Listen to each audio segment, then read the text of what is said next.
Sir heart attacks ఎక్కువగా వింటున్నాం. ఇమీడియట్‌గా ఏం చేయాలి? అసలు ఎట్లా అలవోకగా వినేస్తున్నాం. ఏంటి అసలు? మీరు అడిగింది చాలా కాంటెంపరరీ క్వశ్చన్. ఎందుకంటే డెఫినెట్గా హార్ట్ అటాక్స్ అనేవి ఎక్కువైతే చూస్తున్నాము. కారణాలు ఏమన్నా కానివ్వండి, బట్ ఫస్ట్ ట్రీట్మెంట్ ఏంటి? హార్ట్ అటాక్కి టైమ్లీ ట్రీట్మెంట్ అనేది చాలా ఇంపార్టెంట్. ఎందుకంటే మనం టైమ్లీ ట్రీట్మెంట్ ఇవ్వకపోయినట్లయితే ఆ లాంగ్ టర్మ్లో జరిగే డ్యామేజ్ అనేది చాలా సివియర్గా ఉండొచ్చు.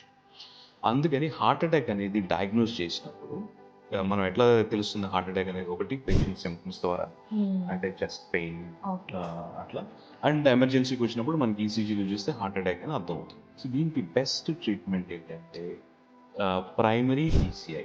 ప్రైమరీ పీసీఐ అంటే ఇమ్మీడియట్గా క్యాథ్లాబ్ తీసుకొని ఏ ఆర్టరీ, ఏ గుండెకి రక్తం సరఫరా చేసే రక్తనాళం అనేది అయితే బ్లాక్ అయిందో దాన్ని ఓపెన్ చేసి, అంటే ఆ బ్లడ్ సప్లై అనేది రిస్టోర్ చేసి, పునరుద్ధరణ చేసి హార్ట్కి మళ్ళీ ఆ బ్లడ్ సప్లై అందించగలిగితే మనం డ్యామేజ్ తగ్గించగలుగుతాం.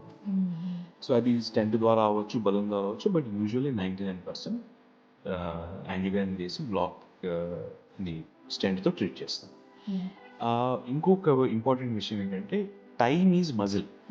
గుండె అనేది కూడా కండరం, మజిల్ అది కూడా. సో టైమ్ ఈజ్ మజిల్ అంటాం. మనం వేస్ట్ చేసే ప్రతి నిమిషము కూడా ఇది హార్ట్ అటాకా, ఇది గ్యాస్ట్రిక్, ఇట్లా అని మనం టైం వేస్ట్ చేసుకుని పోయే కొద్దీ కూడా ఆ మజిల్ డ్యామేజ్ అవుతూ ఉంటుంది. అది వెనక్కి తీసుకురావడం చాలా కష్టం. అందుకని టైమ్ ఈజ్ మజిల్ అంటాం. అందుకని టైమ్లీగా మనం ఈ ట్రీట్మెంట్ అనేది అందించగలగాలి. కొద్దిసార్లు పేషెంట్స్ ఏం చేస్తారంటే ఇది అవసరమా, మేము ఇంకొక హాస్పిటల్కి వెళ్తాము, ఇంకో ఒపీనియన్ తీసుకుంటాము, ఫోన్స్ అని ఇట్లా చాలా టైం వేస్ట్ చేస్తూ ఉంటారు. అది మంచిది కాదు. మెయిన్ హార్ట్ కాబట్టి చాలా జాగ్రత్తగా టైం తక్కువలోనే